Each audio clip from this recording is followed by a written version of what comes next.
Ladies and gentlemen, welcome to On the Mic with Mike, Premier Business Radio Program. I'm your host, Mike King. I appreciate you being with me. So this On the Mic with Mike is part of the Mike King Biz Radio Network, which is ESPN Richmond 106.1, The Choice 105.3, as well as International Business Growth Radio. What we do is we highlight partnerships and people and showcase RVA in a different way. We're coming to you today from, not the ESPN studios, we're coming to you from Classic Rock.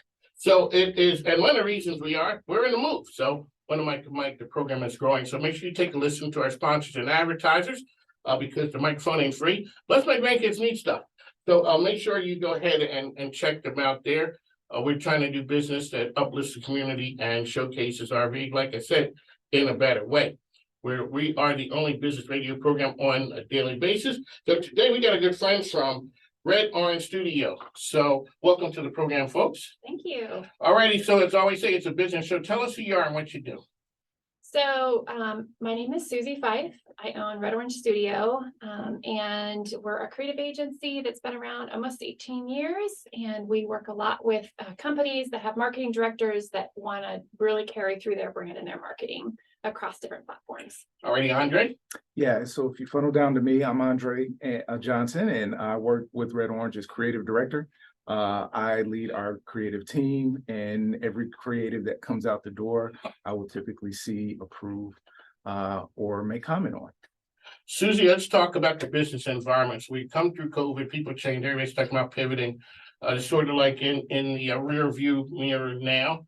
We're going forward. What does the 2023 landscape look like? You guys talk to a lot of businesses. What's the landscape look like for business people?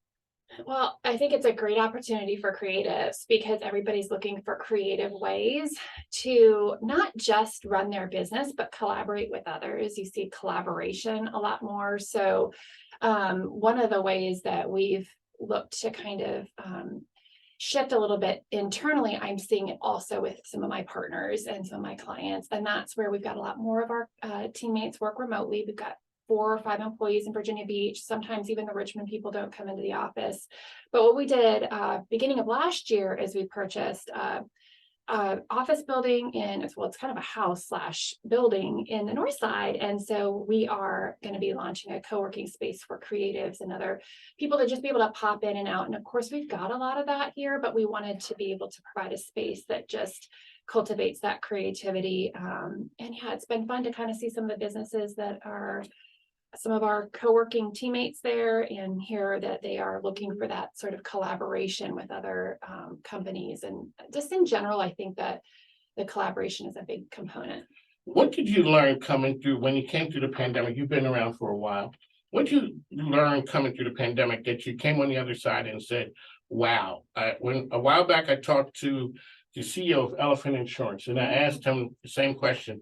He said he was 100% sure that the remote working wouldn't work. Mm-hmm. He said there was never a question. 4 weeks into it, he said, you know what, it works. Yeah. As a CEO, how do you set culture when, Andre's here, Mike is there, Sally's over here, and we never meet up? Before, it was just like the first day of the new job, you go in there, kind of awkward, you don't know anybody. You don't even have that anymore. So question A, see, that's what happened. You get kind of carried away here. Question A, what did you learn from coming through the pandemic? And 2, how do you set a good culture? Yeah, so for what I learned coming out of the pandemic was that autonomy is really important. So I think especially now, employee retention is people are on the move and looking for opportunities and thinking about culture a lot more because of the pandemic.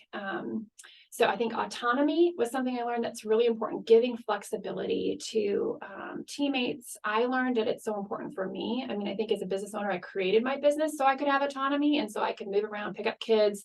I needed to have that. So realizing that everybody needs a level of that, but then there's that level of kind of respect, I think, that I got back from that. I was surprised. I think we didn't have to worry about people doing their job.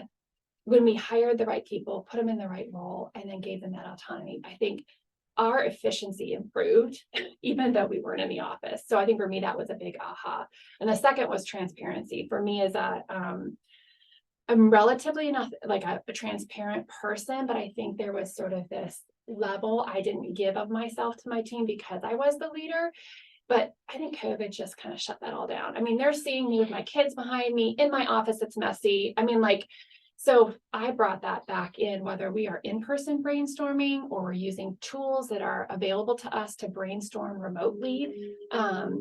I just have brought more of myself, and that allows other people to feel safe to kind of bring themselves to work. And in the creative environment, I think that's really important.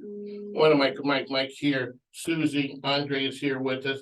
We're talking strategy and business relationships as well. One of my partners, Rohana Mead, she owns Synergy I Technical. love her. All right, so I've met her. So Ro is really cool. And what she says is, I hire people for the people. We can find a spot for them. So you're saying, before it used to be like, if I can't lay eyes on a person, this ain't gonna work. But now, we found out, like you said, the people are doing their thing. They understand who you are. You understand who they are. So Andre, let's talk about, you deal with creators. Sometimes creators can be a little bit difficult to corral. What are you talking about? And clearly, you know what it is? It's the dad of a creative. It's different when you're not. I think I would have been creative, but my father kind of like squashed it because, it's like business, chop, chop. But the creative thing is out there. And my son, whether it was clothes, cutting up clothes, it was dance, it was calligraphy, it was all those things. But he can be a lot to handle. So you being around a bunch of creators, please drop some nuggets of knowledge on us to help. Well, I think personally, it's intentionality, right? Being intentional about, the purpose and the goal for which we're trying to achieve. And once we're being intentional and we're setting those sort of guardrails on, the goals based on the client and our internal processes, then, it turns into a level of trust, right? We've hired you, we put you in these positions because we trust your skill set. And trust is very, very important. And it's very encouraging for a team, right? If I can tell someone, hey, here's a task, a creative task, I need you to handle it. Let me know when you're done and we'll talk about it. Giving them that trust to do what they do, and then us have a conversation, critique around that, I think is very important to help build that relationship and keep, team members engaged and happy and ready to create. That is something. Susie, really quickly, so you are your creative marketing agency. There are things that you do not do, correct? Yeah. Okay, so a lot of times people have scope creep. And I'm sure people have come to you and said, with that phrase. I came from the tech world many moons ago, but I understood it. Will you do this for X amount of dollars? That X amount of dollars thing can be very appealing, but all of a sudden you did A and B. Now they want you to do C and D. Ma'am, school us on how you turn. Now, Been there, done that. All right, so how do you do it? So one of our core values is transparency. So we do not bring in a partner unless we tell the client that we're bringing in a partner. So we're not going to white label. Okay. What we do is we say, hey, that's really interesting. I think that that's something worth exploring. And here are 3 partners that we would recommend. Or we say, you know what, I don't think that we want to be responsible for that, but I'm going to just hand you directly off. So we'll either bring the partner in under and do the job if it's something we think is worth both the client's time and the money, but we will bring a partner in, or we will just hand them off completely. Because it's not worth it down the road. How did you get to that point? Well, because of mistakes and like you try it and then it ends up backbiting you. So I think it's not worth, and we just stick to what we're good at because that's what's going to best serve the client in the end. When you guys look at the Richmond business landscape, what does it look like? You've been around what does it look like now that we're coming out? I see tons and tons of opportunity. Oh yeah. So that's the positive part. I mean, people talk about, or at least at the end of last year, possible recession, but there's so much opportunity. I mean, we grew last year, met our goal, and I expect growth this year. I really feel like it's a positive landscape. I think Richmond is a great place to do business and collaborate with each other. even within the creative marketing, it's not super competitive. Like I have agency friends that partner with Red Orange to give back pro bono work to nonprofits every year. And I think there's this big desire to, as business leaders, to multiply our impact and our revenue to help the community. Let's talk about what that means to give back. One of the things that I always do, and it's hard for business to say, this is what we do. That's my job. And because I talk to business owners a lot of times, people hit on your door, hey, can you help us? Can you help us? Can you help us? Are there any types of like nonprofits that you guys want to talk about right now? Show some love to ones that you support?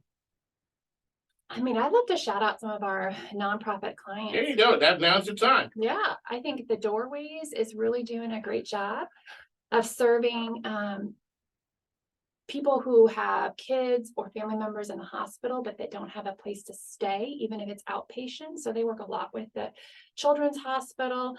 Yeah, so I'd love to shout them out. I'd love to shout out our PIP recipient last year was Link Cancer. And so what they do is they connect cancer patients. Oh, yeah. Yeah, connect cancer patients with legal and financial support that often isn't talked about with the whole cancer experience. There's all those things that are involved, and they have a particular effort to reach out to the Latino community. And so we were able to partner them with some of our agency friends to help with some marketing work around that. One of my Red Orange is here with us. Talk. How can people find you guys out there? Well, they can go to our website, redorangestudio.com. They can connect with us on social media. They can make an appointment, stop by our new space on the north side. I gotta come out and see. Come out and see. So let's talk about the woman business owner, women in business now, as opposed to 20 years ago. What's different now? Well, I don't know. I mean, I started the business 18 years ago. It was much smaller, freelance, and most of them people who, well, no, it was a good mix of people that helped me. My accountant that helped me get started was a female business owner. The partners over at Equity Concepts were from a financial business ownership perspective. We're both male. I think now versus then is just like I had a guy come in the other day, and he didn't. It's almost like he doesn't even have to ask me as a women business owner. It's just like as a business owner. Just a business owner. Just a business owner, where I feel like perhaps 20 years ago there was more. You were more approached as a female business owner versus a business owner. So like when I played basketball, I was a female women's basketball player, or women's basketball player, women's basketball team versus just a basketball player. So I think that there's a shift in some of the language, which is helpful and empowering to somebody like my daughter, who will probably own a business one day. Hopefully she will just be seen as a business owner, not necessarily a female business owner, but definitely a lot of collaboration and support within specifically the Richmond community, from female business owner to another. There's just a lot of support opportunities, which is great. Andre, on the creative side, what makes Richmond so it's a hotbed of creativity? I don't know whether it's the music side, the arts. It just seems like from a creative side, this town's on fire. What is it? You know, I'll rewind a bit and just say I think that's sort of been the case historically. I know, me not originally being from Richmond, moving from Oklahoma City, I have people back home in Oklahoma City who lived in Richmond, and they were telling me in Oklahoma that, man, Richmond is a great place for creative people. It's very competitive, and it's just a wonderful place for creatives in that creative competition. And so me moving to Richmond, I already sort of knew that and had that expectation. Now, once I got to Richmond as a creative, I can say personally, from my perspective, the creative community was very open to me. I moved, I didn't know anyone. And so within the first, I think maybe year or so of me being in Richmond, you know, I had already met several people within the industry, and they were very, again, warm and welcoming to me and encouraging. And so, you know, I think that's the key, right? Like with creatives in Richmond, there's just this familial feel and this just ability to connect with one another and just share the pot. Mm-hmm. Susie, you hung your shingle out. When did you realize you had something? That okay, I might be able to make a go of this thing. Well, I had a dream job out of college and ended up not getting a dream job and working for a finance company. But I did the marketing for that company while building my freelance. And my freelance had gotten me to a point revenue wise where I could pay for like half a salary. And so I went part-time at that job and was able to build the business. But it was really more a memory that came to mind that gave me the courage to kind of go for it, along with, okay, I'm seeing the numbers rise, so it looks practically like it might work.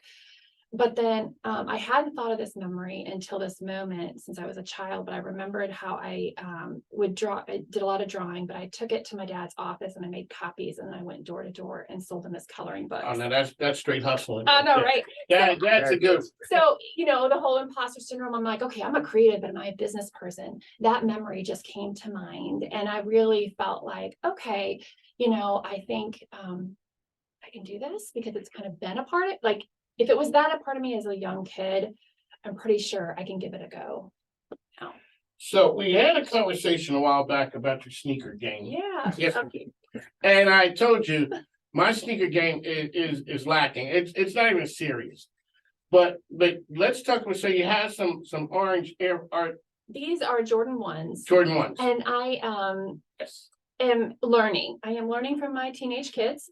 And what I decided last year, I'd never given myself any kind of business goal incentive. I'm not a salesperson like you. But I decided, you know what? If I meet my goals each quarter, I'm going to buy myself a nice pair of sneakers. And it's something my kids can kind of get involved with. So the first quarter was some Air Force Ones that my daughter, they're very colorful, picked out. The second quarter were these Jordans, and I met my goals third quarter, which is a pair of Converse that Andre is going to do some of his wonderful artwork on.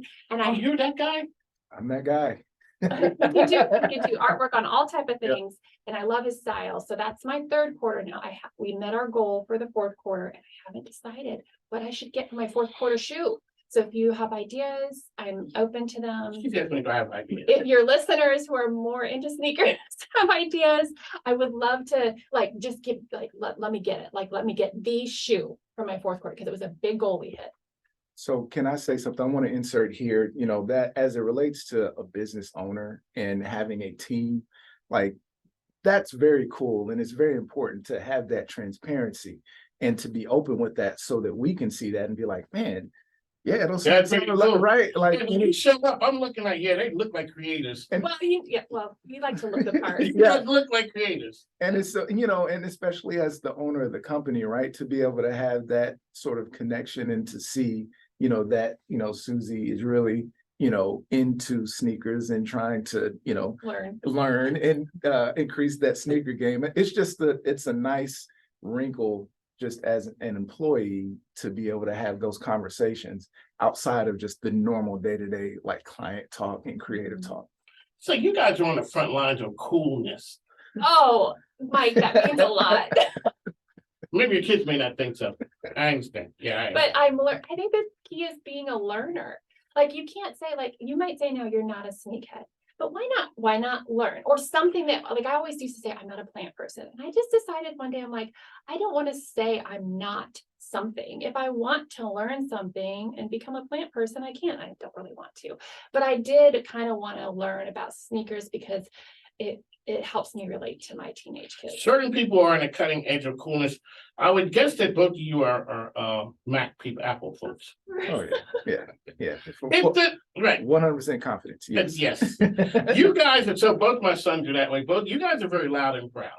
Okay. For sure. Yes. Mhm. And I try and explain to my sons that more people have Androids in this world than iPhones. But the iPhone folks are just, from a branding standpoint, On target. it's not a question. Yeah. It is not a question. So from asking you guys, how do you build a brand like that? That people, I put up a post today, is just like, discount, forget that. We ain't discounting. Because I did a deal a year and a half ago. When you start your business and you think you got something, but you aren't sure from a confidence level you can pull it off. Yeah. So I made a deal with someone and I wanted to charge them X. Mm-hmm. And when I got ready to send it to him, I went half of X and sent it to him. Mhm. I felt pretty good. Mhm. I'm gonna get this. The person comes back and goes, Mike, you mean we get all of this? This is a great, I can't believe we get, I felt like beating myself up. I did.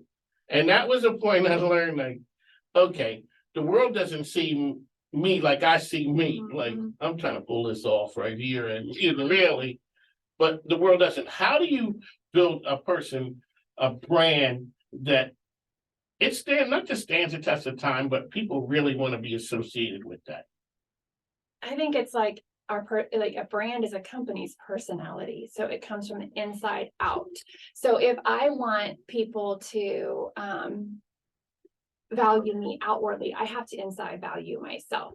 So I think as a company, it does start with the culture and the values, and that work oftentimes starts from leadership down. So the little piece of the pie that we do is trickled down really from internally, where is the leadership, but where we kind of come in and play a part, and that is important with a strong brand, is really calling out what you are really good at and the pain point that you need for a client or for a customer client, but really honing in on the differentiator. And then how do you stand out? So what we say at Red Orange is stand in, stand up, stand out. So me at 6'2", it's kind of comes from there. Yes, and when you walk in the door, it's, you can't hide. No, can't hide. So why not get orange sneakers? I mean, And orange earrings to go with it. well, that's right. And my man's rocking the orange. See, we're on brand. So you gotta kind of, I think the creative aspect for what your question is, like, how do you make a brand really resonate and stand out? Design is a huge part of it. I mean, look at Apple. I mean, think about how much design has played a part in their brand. So I think some people think of creatives as like non-intellectual, and we are very intellectual. And I think we're really strategic Yes. in what, like we were talking about colors, what colors, fonts, like all those things that sound fluffy are actually really, really important. And you can stand up and elevate your brand with a strategic creative partner in a way that somebody who just kind of throws things out there without strategy, that can make a big difference in your brand. One of the things, so I was over at AccuWeather and they went through a brand change, and they went, because they used to do a lot of business in Asia, Mhm. and they went to the orange color because they're like, it's welcoming in Asia. Mhm. Yeah. And next thing Such you know, a strategic decision. and that's a strategic decision. All right, well, it's been a pleasure talking to you. And the watch didn't give it away. The watch didn't. I just noticed that now. Oh, yeah. But it is something about folks with brand loyalty that says something that you are out there. Your brand in the marketplace is fire, really. When I look at what you guys do, Yeah. it's kind of like, and people say, how do you find people? I just go across and see people like, well, that's really interesting. I wonder what they do. Hi, my name is Mike King. Would you like to come on my radio show? And people are like, who's Mike King? And they look up and they'd be like, okay, I understand. So, appreciate you guys coming on. Absolutely. One real quick tip, Andre, give people something that they need to do with their brand right now. One error that they need to stop. That they need to stop? Yes. Oh, with their brand, they need to stop. I think something that most people would want to stop doing with their brand is, well, let me back up. I'm going to relate this to service. I think in connection to your brand, I think you should really take a look at your service and make sure that with the service that you're providing, you're really working towards shaping that perception for your audience, because that's another component of brand. You want to try to shape that perception so that when people interact with your brand based on that service, right, they had that good experience. If you're providing a bad service, that's going to affect your brand. So I guess if I had to tie this up in a bow without trying to sound insensitive, stop providing bad service. Or even stop thinking you know it all. Right. Like, and start asking your customer how they perceive your brand. Right. Don't think that you're not the customer. And so, yeah. Right. Stop thinking you know it all, Yeah. and ask questions. I think that's something that business owners think that we have the answers, they have the answers, and it's just like, because you don't want to seem like a leader who doesn't know. Yeah. what's going on, Yeah. because you're the leader, you're supposed to. You know what's going on. All right, so really quickly, one last time, how can people find Red Orange out there? Thanks, Mike. RedOrangeStudio.com. Very simple. I'm waiting for, that's it? Of course, that's it. Reach out to me on LinkedIn. Hit me up like Mike did. Exactly, it works. Social media, yeah. Social media, any, anything you want to drop on you guys got new and exciting coming out we need to know about? Yeah, Well- we're about to launch Hybrid House. Yeah, We can we're, talk about yep, that. yep, we're launching Hybrid House, which is a co-working space. It's, I think it's a unique space. Yeah, Hybrid House. How soon you guys gonna do that? Within the next few months. we'll be- Okay, when you guys do that, we're gonna come there and broadcast from there. We always go to the cool places. Oh, that's That's awesome. what we do. On the Mike, we'd like to thank you guys for joining us. As I say, we are the best business radio program. We're the only daily business radio show. We talk to the game changers out there.